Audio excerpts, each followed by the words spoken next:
بسم الله الرحمن الرحیم. عزتمندو د مولانا ګل نصیب خان صاحب یو نوی بیان راغلی دی. تاسو د دې دا بیان اورئ. د دې نه پس بیا ستاسو سره څو خبرې کوم. چې کوم سړي د اسرائیل نوم ته په بده وکتل یا یې د لفظ په بې ادبۍ واخیستو، د علماو نه تپوس وکړئ چې دا مسلمان پاتې دی که نه دی. اسرائیل یا بني اسرائیل دا خو د یعقوب علیه السلام نوم دی، او ته اسرائیل مرداباد ولیکې نو په کوم ځای کې پاتې شو؟ اسلام دې کم دی؟ که یهود دې ویلي وی خو زه یو خبره ده، ته اسرائیل مرداباد ویلي دی، یعقوب علیه السلام مرداباد ویلي کې ستا هغه علم څه شو؟ ستا هغه پوهه څه شوه؟ ستا د علماو سره صحبت څه شو؟ عزتمندو تاسو دا مولانا ګل نصیب خان صاحب دا خبرې واورېدلي چې دا وایي که چا د اسرائیل نوم په بده باندې واخیستو یا ورته سپک وکتله نو دا مسلمان به څه باندې پاتې شو؟ ځکه چې دا د یعقوب علیه السلام نوم دی. یعنی اسرائیل مردباد لفظ ویل دا نه دی پکار. دا خو ته اسرائیل لپاره یو لار جوړه چې خلکو ته وایي چې اسرائیل مردباد مه وایي. نو څوک اسرائیل زنده‌باد وایو نو بیا خلکو ته ووایه چې بینري چاپ کې او اسرائیل زنده‌باد ولیکي، ځکه چې په اسرائیل مردباد خو ته خفه کېږې او ته وایې چې دا د یعقوب علیه السلام نوم دی. نو دلته ته خطا شوې. یو نوم دی، یو لقب دی او یو کنیت دی. نو د یعقوب علیه السلام نوم چې کوم دی هغه یعقوب او لقب د هغه اسرائیل و، نوم اسرائیل نو.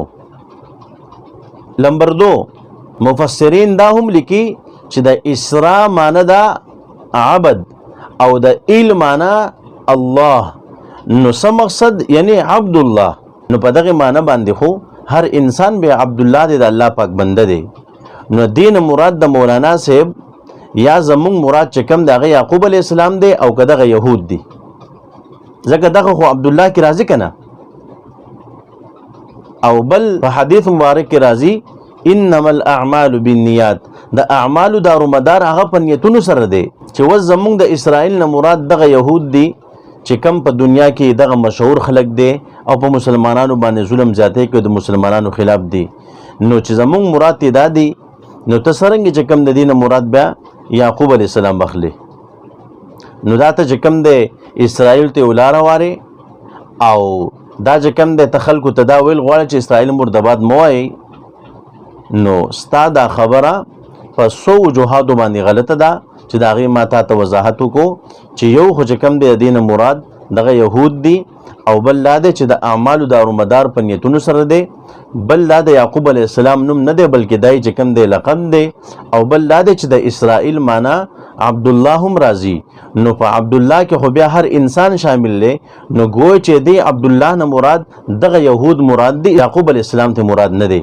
چې څوک کله د حق جماعت نه خلاف شي نو بیا به هغوی داسې ګډې وډې وایي لکه څنګه چې مخکې مولانا ګل نصیب خان صاحب ویلي چې کله حجاج بن یوسف په بیت الله شریف باندې چې کوم دی دا توپ گزارونه کوله، تاسو په هغه وخت کې چرته تاسو په هغه وخت کې ولې چې کوم دی د بې ادبۍ خبر نه کوله؟ نو په هغه وخت کې موږ دا خبره څنګه کړې وه چې دا بې ادبي ده؟ څنګه چې تا هلته ګډې وډې ویلي وو، نو نن یې چې کوم دی په دې بیان کې هم ګډې وډې ویلي دي چې کوم ما ستاسو د وړاندې دې وضاحت وکړو. الله رب عزت دې موږ د اهل حق علماو سره ملګري کړي. وما علینا الا البلاغ.